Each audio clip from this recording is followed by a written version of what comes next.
So I got an interesting story about a club owner here in Florida, and I had actually worked this club. This is how some club owners can be.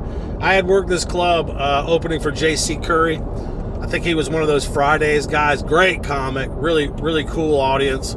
I featured for him. I think we did 4 shows. So when I did the show, I talked to the club owner and I said, "Hey man, your PA system is horrible. I mean, it literally sounds like someone's talking through a sock." So I temporarily fixed it for the night. And if you talk to any front of house tech or anything like that, they'll tell you that mixing comedy is the easiest thing you can do. There's no effects. There's no delay, no nothing like that. It's just a straight signal. Maybe a little compression depending on who's on the show, who doesn't have much of a projection. So I fixed that PA temporarily, and the guy said, "Hey, I want you to come back and mix fix my system for me." And I said, "Okay, I can do that." I said, "But you know the rules. If I'm here running sound, I have to do stage time. That's with any club I work. If you want me to work on your PA, you at least have to let me guest set or something." So everything was fine. So I get there the next, I guess it was 2 weeks later, and I was actually running sound for not Michael Winslow, but the other dude that does all the sound effects. Hilarious guy. I can't remember his damn name. Anyway, so I fixed the sound, super easy. It took me about an hour to get all the chords and everything fixed up. So I ran sound for all 4 shows, no stage time. They just came and said, "You're not on the, you're not doing it." So I'm not gonna be a jerk. I ran sound. So we get done with the shows. Everything was fine. That guy I'm talking about was on America's Got Talent, and he actually went to the finals. And so at the end, I'm waiting for my check and everything, and they're like, "Okay, take care." Club owner leaves. I'm like, for a band, if you got a front of house guy, you got a sound, we call him the sound man, but it's tech. For a band back in the day, and I haven't, played out much in the last 5 years, but it was like $200, $250. I mean, for a comedian running sound, it's not going to be that much money, but I expected $100 a night with 2 shows each night. I expect this couple $100. So after not hearing from him for a couple days, I called him, left a message, said, "Hey, I'm not sure if we got our lines crossed. My apologies if so, but I wasn't donating my time. This is what I do for a living. So, I would say that you owe me $200, and I think that's a very good price." So he messaged me back. He goes, "Oh, okay." He said, I didn't know that. And so I, of course, wrote him back, and I was like, did you think I was just doing it for free? And I said, I also didn't get to get on stage, and I was promised stage time too. I said, but just, I would appreciate the pay. I was out there for 6 hours for 2 nights. So he said, "Yeah, I can pay you, man, but I got to put you on the payroll to pay you this check, so I got to drug test you." And I messaged him back. I said, "No, you don't. You can just pay me. I owned my own business for 24 years. Not as big as what you own, but, He said, "No, I got to for my records and everything." I said, "Well, I'm gonna test positive for marijuana. I have a permit now, but I didn't back then. I have a medical card now, but I didn't back then. But I smoked pot. I didn't do any other drugs." And I told him, I said, "I smoke weed." And he said, "I just got to have you on the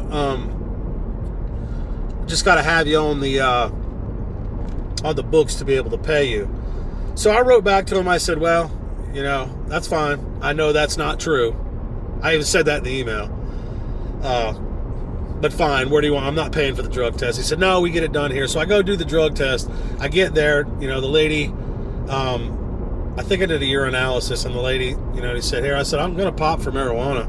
And she goes, "Oh, what job are you applying for?" I said, "I'm not." And I explained it to her, and she said, "That's the dumbest thing I've ever heard." She was a nurse, and she goes, "I've never heard that before." I said, "All right." So I give him the urinalysis. Of course, I pop. And there's different degrees of positive tests on marijuana tests. There's the test where they can tell if you've just been around it, and there's a test where they can tell if you smoke a joint a day, which is about what I smoke. So I messaged the guy. I said, "I took my test. When can I pick my check up?" And he said, "Well, we got to get the results back so I can put it in the books." And I wrote him a very well-worded email. I said, "I told you that I smoke weed. I'm self-employed. I can do whatever I want. I said, if you're not going to pay me, just tell me you're not going to pay me. Just own up to it and say, I'm not going to pay you your money, Doug. And he wrote back, no, that's not what I'm doing. I can afford it, yada, yada. I just got to do this for insurance. So I messaged him back and I said, great, I do need the money. And I absolutely know you do not have to do this for your insurance. So whatever. So I get the message, not the following day, but the following day that I tested positive for marijuana. And the guy messaged me and says, yeah, we're not going to need you to work for us. And I said, let me guess, you're not giving me my check. And he said, no, we put it in the mail today. I said, why? Why? I'm literally right down the street from you. And I said, and I didn't say that in the email. I was like, that you could have saved your 38 cents. I would have drove. I got a show night after tomorrow. And so the whole thing was just to make me struggle. He was not going to pay me. This guy's a millionaire. Been booking comics for 30 years. He has a venue.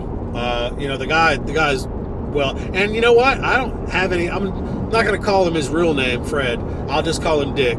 But the guy was a nice guy. I mean, I didn't have any issues with him. We didn't argue. I had done a few shows there. I had opened for some other people, always had good shows, consistent shows. And it just goes to show you that there's some club owners, regardless if they can own it, there's some that just either won't pay you or make you jump through hoops. And let me tell you what you do when that happens. Nothing. Do not post it on Facebook. Don't freak out about it. You're just going to have to take it, because if you're not a famous headliner, even if you're good, which I feel like I'm pretty consistent and pretty good, I show up on time, I don't run into the furniture much, you're worthless to them. Those club owners right now, even one that's very close to me, that's screwed me around. And you can't say anything about it, because then other club owners or bookers that are actually good people that will pay you, they'll say to themselves, well, if I have any little argument with this guy, he's going to blow me up on Insta, Facebook, YouTube, smoke signals. And you can't do that. That will cost you more than losing that couple $100 or features. I've featured for quite a few famous people. Features get screwed over a lot because you're nobody to them. Florida has so few features that are good because they're all new and they just bypass the first 5-10 minutes that you have to get solid. You know, before I could feature, I did stand up for a year and I was terrible. But the moral of this story is, I don't even know what that means. The point of this story is that you're going to get treated bad. You're going to get treated weird. Just always try to stay humble and keep your eyes open, and realize that these people will pull tricks on you you've never heard of. After 33 years in the music business, traveling all over, playing professionally, up high, at a good level, low level, you'd figure I'd learned, a lot of the tricks that I had. But comedy business is very dissimilar from music business. It's not the same. But, remember, work hard, get behind the microphone, write every day. You don't have to sit down and say, I'm going to write for an hour. Just write as much as possible. And whenever you can, get up, get on the microphone and get as much time as you can under your belt. Because when I started, I had 30 years of music under my belt. I didn't have to build my time and my confidence 5 minutes at a time, which I have the most respect for that. That guy that opens for me, Harry Snover, he's never been in a band. He had to build his confidence. I've seen him get sick before shows. We've done 170 shows now together. He's amazing. It's nothing like he used to be. He never did any crowd work. Now he kills it. Harry Snover, look him up. But I'm just telling you, man, there's so much to learn in this business, and if you have a good, consistent show, if you show up on time, you're no drama, and you do what you're supposed to do, you'll get more work from that before you're even consistent. You'll get more work from being easy to work with, because I've been kind of a hard ass with people, because when they screw me over, I never speak to them again. I never give them another chance. I never say, hey, you going to pay me my money? I just never speak to them again. And there's a bunch of them, because they all do it. So I hope that one day I can screw them all up and make something of myself, but I doubt that's going to happen. Have a good day, comedians. Go right.